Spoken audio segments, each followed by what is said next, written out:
I'm Shane Ramey. You're listening to That Sober Guy podcast. And this week, I'm proving that just because nothing is moving in your life, it doesn't mean you need to burn it down. Because sometimes even I feel like that. I'm like, what's going on here? Why is nothing happening? Why is life boring? Why does everything seem almost fake? Why does it seem like I'm living in the Matrix? Why does it seem like I'm living in a place that's not reality? Is that normal? Is that weird? Do I need some chaos in my life?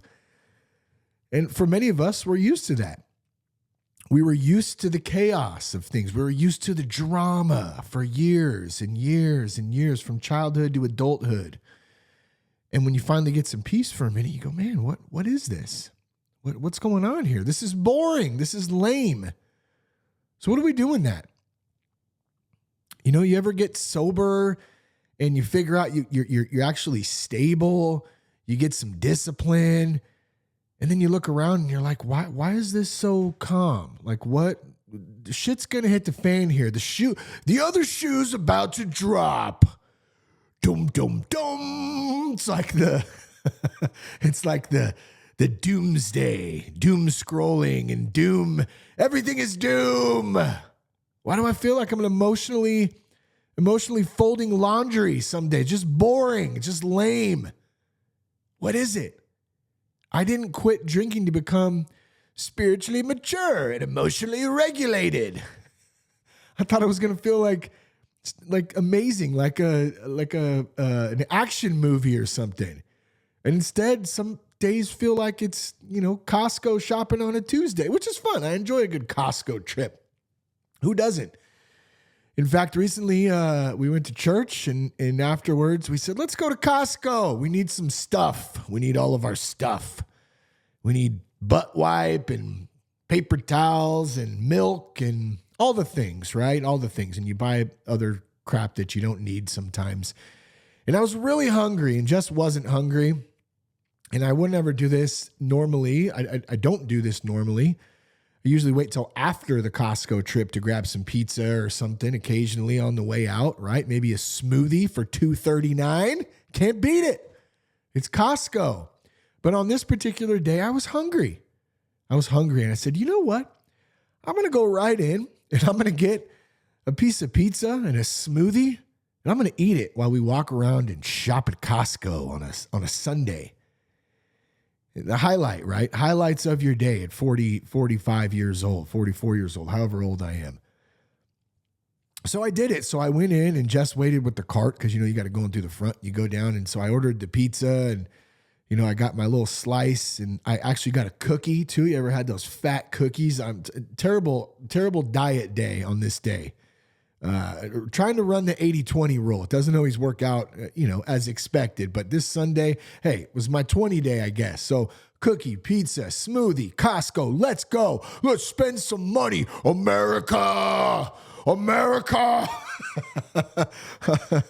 So we go in and I get it. And I Jess is waiting. I get it. We go back down, start going down the aisles and like it's hella crowded, right? There's tons of people in there everywhere. And I immediately start feeling shame. Just like, oh, God, Raymer, look at you. You're eating pizza in Costco with your smoothie and your cookie sitting here while you shop and buy all this shit you don't need. Look at you fat American.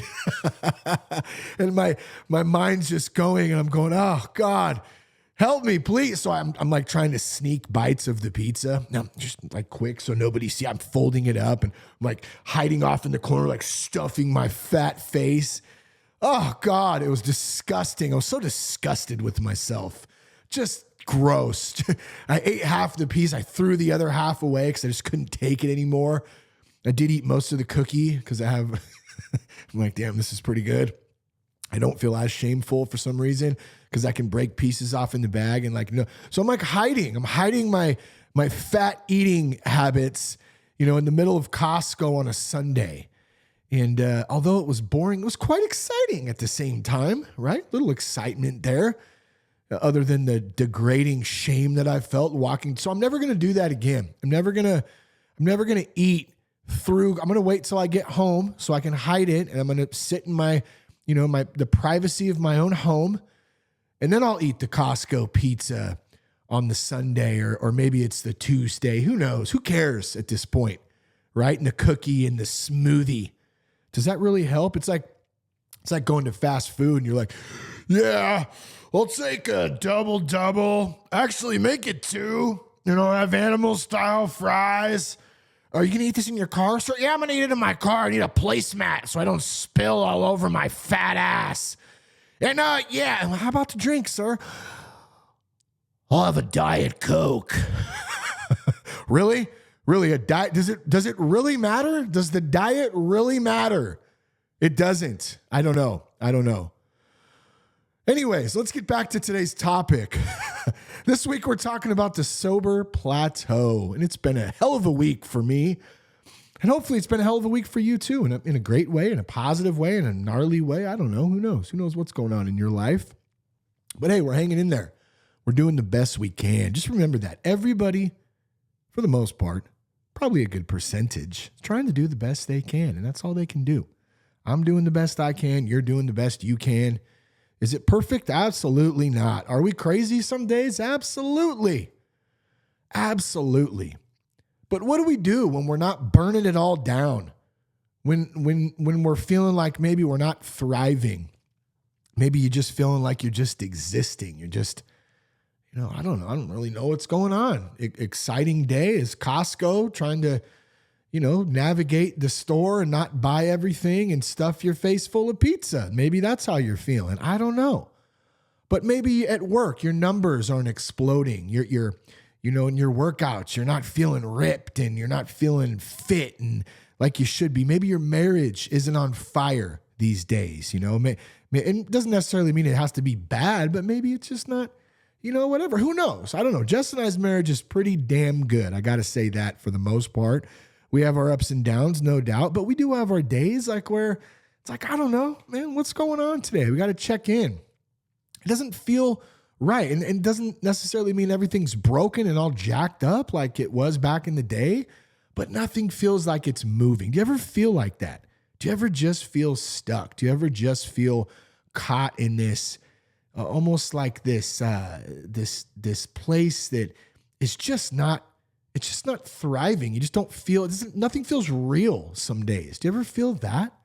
I don't know if it's social media. I don't know if it's this digital age. I don't know if it's, I actually do know it's probably something to do with technology and the phones and the frequencies and the shit they're spraying in the sky and all kind of the food that we eat, all these things, right? The pizza for $2.35. Yeah, maybe that's what it is. So today, as you can hear, I'm usually pretty grounded, but I'm also a bit wild and crazy some days, and I don't really know how to express that. That's the beauty of the podcast space, or as a former, still a musician, but as a former aspiring musician, an artist, a creative. Like I love to be creative. I like to express myself. Guys, but nothing's moving. You ever felt like that? And for guys like us, that feels scary. It feels dangerous. So today I'm going to break down why the plateau happens, why boredom is actually a trap. Boredom is a trap. And I hear that a lot from guys saying, well, why do you think you don't want to give up? Well, it's boring. How am I going to have fun? I get that. And then what to do when your brain starts maybe whispering those little voices, that little committee up there. It's like, man, maybe we just need to burn this shit to the ground. Maybe I need a crisis in my life. I need some drama, baby. Let's go. You don't need chaos. Okay, you don't need the chaos. You need a new standard. You need a little excitement. You need a reframe. And that's what we're going to talk about today. So let's do an honest check-in real quick. Real note, I know I'm getting a little bit wild today and a little bit more animated as ever, but I feel like, I would encourage you to do the same in some of your own spaces, whatever that looks like, whatever you do, whatever your fun is, let it out a little bit. It feels good to just not give a fuck some days. And that's just how I'm feeling this week. It's part of the process. It's part of the ups and downs. It doesn't mean that we got to burn it all down though. All right. So quick check in here. I've been, this is me personally.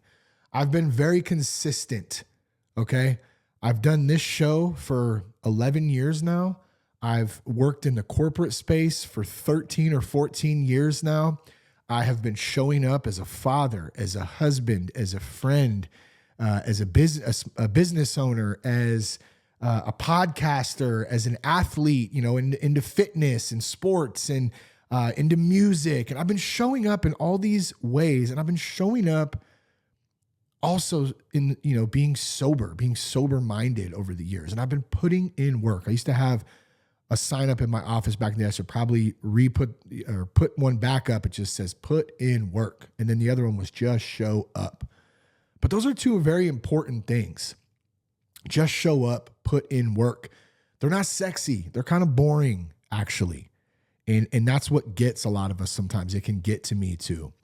And so I've been doing all these things over the years and just plugging away and trying to do the next right thing and failing sometimes and winning sometimes and having success and then not having success, and things are going slow or they're not going in the direction that I think they should be going in. And it can be tough sometimes. There's plenty of days when I just want to throw the fucking towel in. I'm just like, I'm over this shit.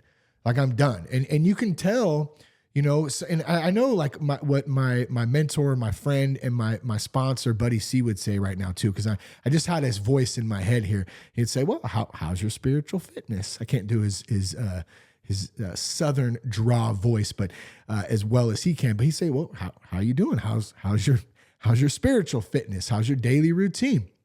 And I would argue, I'd say, well, hey, it's pretty good. I'm doing my prayers. I'm talking to God, like I'm praying, I'm meditating, and sometimes it just doesn't click. It just doesn't click. I'm at my men's group on Tuesdays, like I am plugged in, I'm dialed in, but some days, some weeks, sometimes it just isn't working.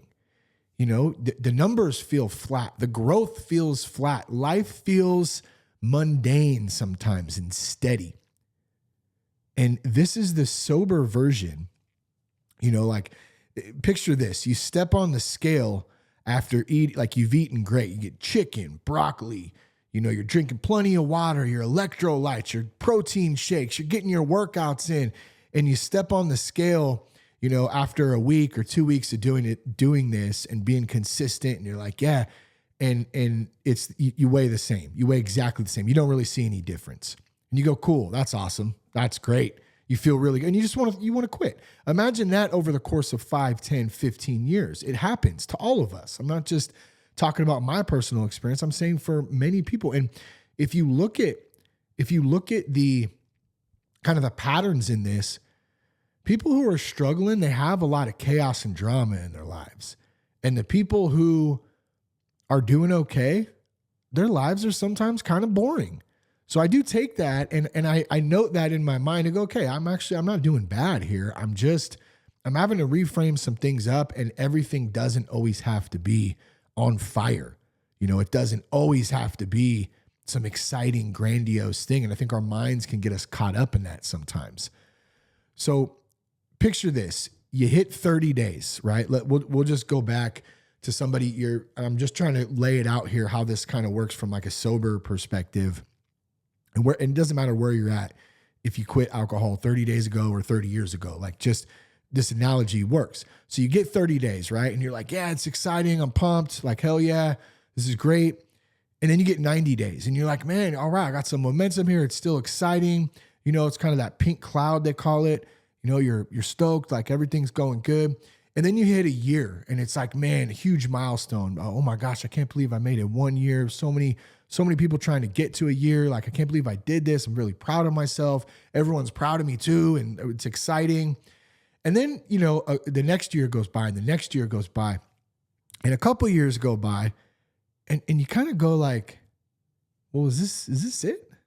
I just drink sparkling water now and like watch a game here and there, and I'm in bed by 8, and like I go to my job every day, or I try to build my business every day, and I'm a good dad, and Like I'm a good husband and I think I'm a pretty good friend and I try to go to church and I'm trying to do all the right things, but it's kind of, you hit a plateau at some point. And this has happened to me in many times throughout, the last 12, 13 years.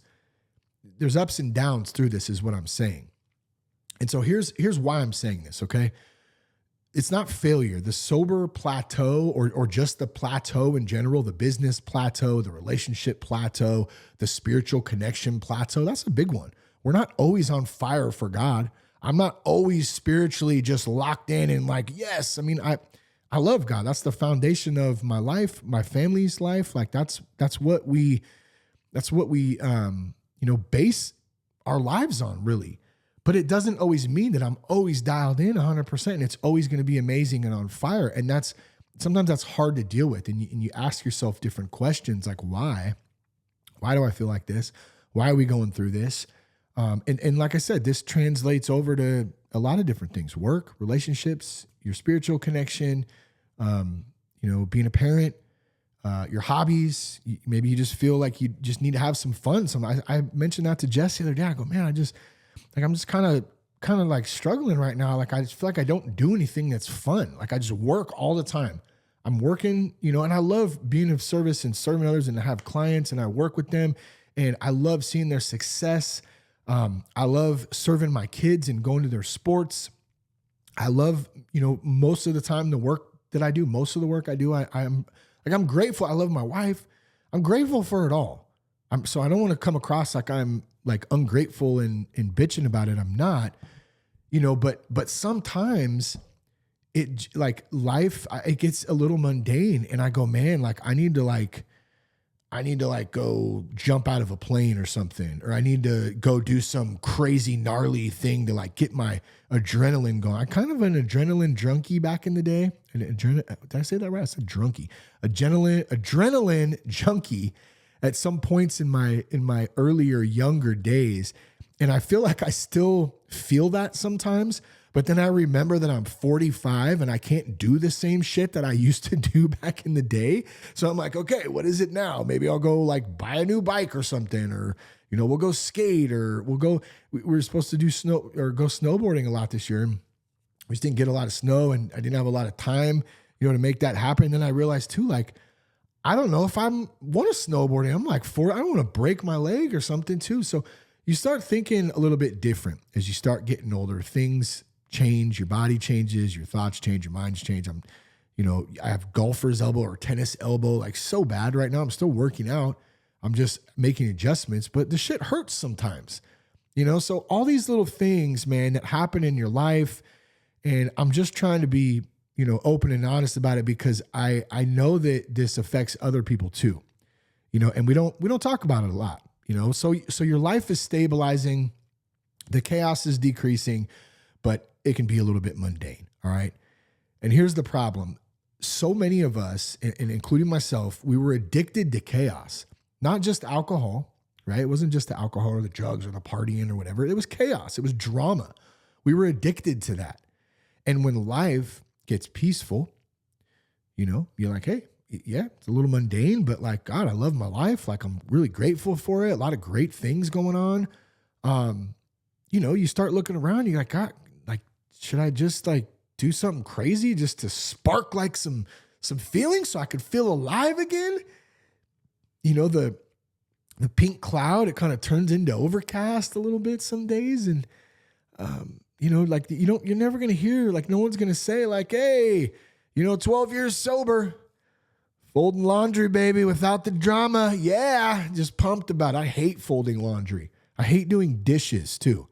It's the other one. I just can't stand it. And sometimes life just feels like an endless amount of dishes. Just doing the dishes. It's the same old shit. It doesn't mean I'm not grateful. Okay. It doesn't mean it. But here's the key to this. This isn't a bad thing. Everyone, you may be thinking like, oh man, he's really messed up today and he's complaining. I'm not at all. This isn't a bad thing. We just have to reframe it up so we understand it a little bit better. So I understand it a little bit better. This pre-production here took a little bit because I'm going through shit as I'm talking about this kind of stuff, I'm actively going through this stuff too. That's why it's a good, relatable podcast. I enjoy doing it. I hope you get something out of it today. But when nothing is moving like that, we start to panic, like nothing's happening or nothing, this next thing. That's not bad. It's actually leadership. I'm actually being a good leader right now.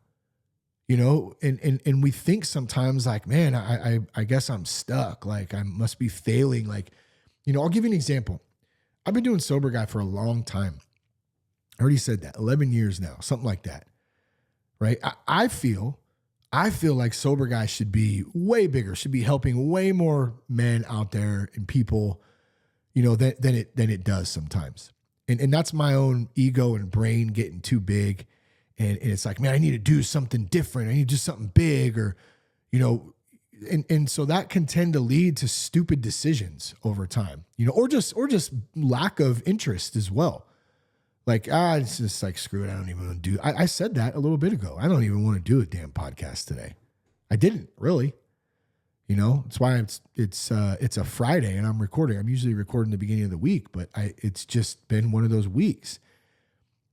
But you don't like go backwards because you're bored.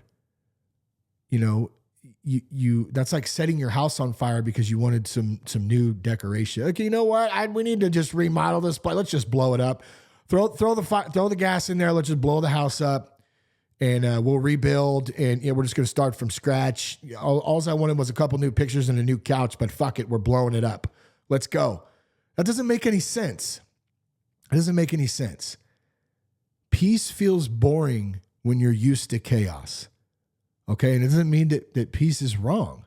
It doesn't mean that peace is wrong at all. It just means we need to be able to sit in it and learn how to sit in it as we progress and get a little older and our lives start to change. So what do we do? Like, what's the answer to this? What do we do when nothing's moving? What do we do when we feel a plateau? What do we do when we feel stuck? So, you raise the standard. You create something different. You try something new. You make some adjustments here and there. Maybe too, you take a break for a minute. I've had to take different breaks in my life from different things that I've loved for a while in order to spark that interest or reframe it up or do it a little bit different. Maybe you've had the same morning routine, the same workout, the same, business like rhythm that you get into during the day, the same spiritual habits for years. You just like checking the boxes. It gets boring sometimes, no matter how good those things are for you.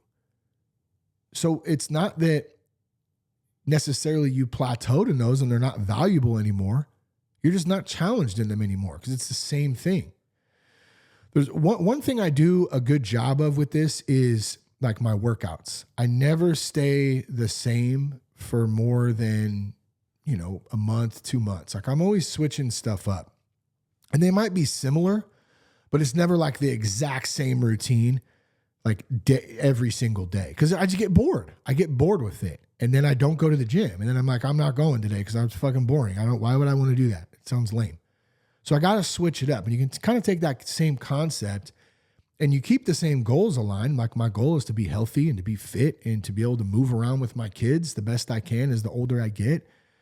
But the path there can change sometimes along the way. You can make adjustments and do small changes and challenge myself in different routines and workouts and, cardio or lifting or whatever. Like you can't keep lifting the same emotional, 25-pound dumbbell and expect to get like huge biceps. You have to make some adjustments along the way. You have to progress. You have to change up your flow, your exercises. You have to change things up. You have to change up your diet. A lot of different things that go along with that analogy. So you add something in that challenges you, that stretches you. Maybe it's a coach. You add in a coach that helps motivate you and helps support you and helps guide you. You got to change the game, not the goal, because we know what the goal is, but what is the game? And I'm not talking at you. I'm kind of talking with you right now. I am talking with you. I'm talking to myself right now. Like I'm trying to motivate my own ass, which is kind of funny, but after doing this shit for so long, sometimes you just go, why am I doing this anymore? Which is a stupid question for me. I feel like, and I don't, it kind of makes me mad that I even asked that question, because I know how much Sober Guy has helped me just stay like grounded and stay away from alcohol and change so many things in my life. And I hear from so many guys out there. I love you guys, who reach out, who hit me up, who say that the podcast and, coaching and the 30-day challenge and the community and the victory circle, how much that has helped them over different years and different times in their own struggles and wins and all that. And so I'm so, so grateful for that, and it's not, that's the goal. I mean, that is the goal with this overall. That's why I started this, was to help me stay sober and to help some other dudes out there. And in turn, it kind of turned into a business along the way, but I know what the goal is of the business, of the platform, of the podcast, of the community. The goal is to help people. The goal is to help change people's lives. The goal is to introduce a spiritual connection and a relationship with God to people through experience, through story, not through wrong or right, or do it this way or that way, or my way or the highway. It's not any of that. The goal is clear. Let's help better men and help make better men and help turn men who are a little bit lost sometimes, just like I was and still am some days, into finding what that purpose is in their life, to be great leaders in their families, businesses, their homes, as fathers, all of that.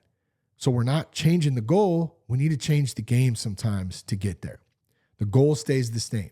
Stay sober, be a great husband, be a great present dad, build your business, but make those adjustments along the way sometimes to keep progressing, so you don't feel like you're always stuck or at a plateau sometimes. And it's inevitable. It's going to happen in everything we do sometimes.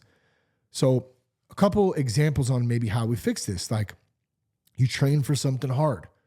You set some goals and you do some intense training. I've been thinking about that. Maybe there's something coming up in the summertime that I'd like to train for. You mentor or you coach someone. That's a great one right there. I've been encouraging, my clients always like, hey, who can you help now? Like, hey, you're, 90 days sober and whatever, like how can we turn this around now? Who's somebody in, your family or your workplace, or a buddy that you know from church or whoever, like that you can actually speak into now and start to connect with. That's huge. You can start something new, start a new hobby, start a new business, launch something that excites you again. Pick up an old hobby that you used to do as a kid that you stopped doing because you got old, or you thought you got old and you're too responsible for that. No, try it again. Do something that makes you feel uncomfortable. Do something that makes you step out a little bit. That's something that can help too.